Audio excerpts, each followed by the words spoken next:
Hello po, it's me, Quiz Denver. Matutulog na nga po sana ako sa mga oras na to dahil mag-aalas 10 na. Pero napabangon pa po ako sa higaan dahil makikimarites muna ako. Biro lang po. Napabangon nga po ako sa higaan para mag-update. Wow, English yun ah. Mag-update lang po ako sa inyo kung ano yung kaganapan sa munti naming tahanan dahil sobrang dami pong lumilipad na gamo-gamo. Mapa sa kwarto man nga po o sa sala ay may lumilipad at nalalaglag sa sahig. Kaya kumuha na po ako ng walis tamba para walisan po yung nasa sahig dahil pag hindi po agad siya winalisan ay pinupuntahan na ng langgam. Para mas lalo nga pong hindi dumami, isinara po namin lahat ng ilaw at pinto tapos sasalabas po kami lahat, lalo na ako. Ayan po, turo pa ng turo yung malakas kong braso. May muscle yan. Nag-step to the left, step to the right na nga po ako para tignan yung nasa poste na may ilaw. At dahil makulit po kami, kahit lumilipad na dito ay sumusunod pa po kami sa kanila para makita. Sa nagbabagang balita at nag-aatikabong balita, ito po, sa aming barangay, ang daming gamo-gamo. Pakadami sa baba. Oh, mga nag-iipon sa poste talaga. Oh. Ayan, ayan pa sa taas. Kita-kita sa mga ilaw. Ayan. Pakarami. Nandito po kami sa aming mga kapitbahay. Ayan, pinupuntahan yung cellphone.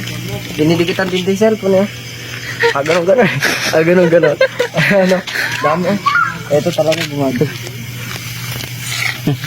Oh, dami. Para silang paro-paro na ano. Grabe. Dami. Ito pa kuya, oh. Ano? Grabe. Matutulog na lang. Paano daw yung fly-fly? Sobrang dami. Ganon.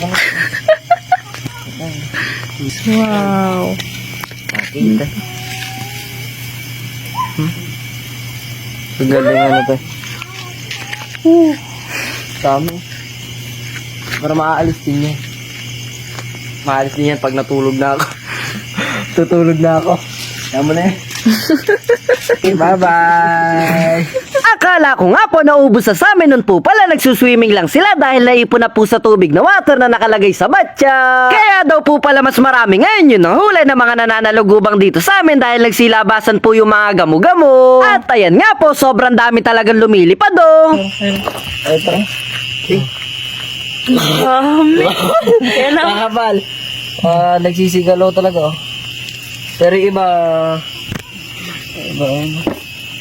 At ito ko na po yayariin yung video. Mayayari na nga po pala yung video. Salamat sa pununood mo. Sana nag-enjoy ka. Hindi ko na sayang load mo. Kita-kita na lang po tayo sa susunod na video. Ayan po, napakarami talaga.